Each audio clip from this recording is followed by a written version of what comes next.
partir du 15 août, sur l'ensemble des sites administratifs, on va mettre en place plusieurs box qui vont trier plusieurs flux de matière. Donc on appelle ça des matières et pas du déchet parce que le déchet on n'en fait rien et que nous la matière on va s'en servir pour faire plein de choses.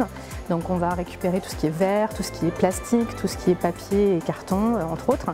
Et donc dans ces box de tri, on va avoir un tri fait par les collaborateurs, mais ensuite c'est l'entreprise Joyeux Recycleur qui va passer, qui va collecter les box et qui après va bien séparer encore une fois les matières pour pouvoir les emmener dans des usines et recycler pour faire d'autres objets avec ces matières premières. Alors très concrètement, on va venir avec nos jolis camions roses devant vos locaux toutes les 2 semaines. Il y a une équipe de 2 chauffeurs collecteurs qui passent à chaque fois, donc c'est la même équipe, l'idée étant qu'ils connaissent bien les personnes à l'accueil de chaque locaux de Paris Habitat. Ils vont passer dans les bureaux, collecter chacun des conteneurs, faire un contrôle qualité, vérifier que tout est bien en place, faire une pesée, comme je disais tout à l'heure, dans notre camion des poids collectés par déchets. Et ensuite, on va tourner dans notre entrepôt pour un autre contrôle qualité, qui est dans le 18e arrondissement, et ramener tout vers les usines de recyclage. Pour chaque kilo qu'on collecte chez nos clients de déchets et qu'on va recycler, on va reverser 5 centimes d'euros de dons à une association qui s'appelle ARES. Ça fait un peu moins de 20 000 €, à titre d'exemple, pour l'année 2020 reversés à cette association. Et ensuite, on va employer, dans la majorité de nos chauffeurs collecteurs, viennent d'un parcours d'insertion de chez ARES.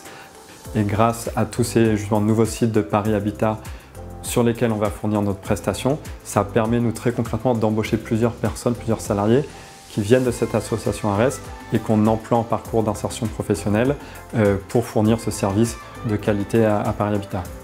Le partenariat avec Joyeux Recycleur, il est double et il est assez historique puisque ça fait maintenant de nombreuses années qu'on est ensemble, à la fois sur une partie, je dirais, tri des déchets puisque nous fournit un certain nombre de contenants qui nous permettent de trier nos déchets. Donc ça fonctionne bien.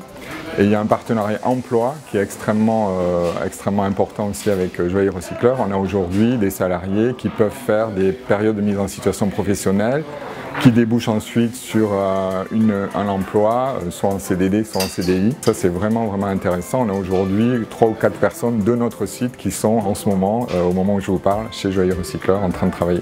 On a aussi ce partenariat financier qui Joyeux Recycleur nous reverse tous les ans une somme assez importante qui correspond au tonnage de déchets qu'on a transmis.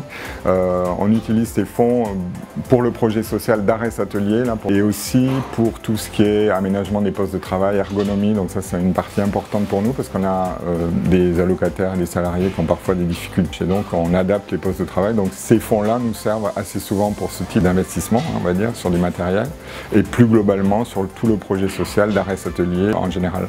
Alors les prochaines échéances, c'est de continuer à travailler sur la partie achat en mettant en place des clauses dans les marchés pour mieux acheter responsable, donc acheter par exemple des produits éco-conçus ou avec des transports plus verts, de réfléchir quand on achète qu'est-ce que l'objet va devenir après, d'acheter des prestations de services aussi de plus en plus en insertion ou avec des ESAT ou des EA pour faire travailler les personnes handicapées et toujours rester dans cet objectif de développement durable et environnemental et social.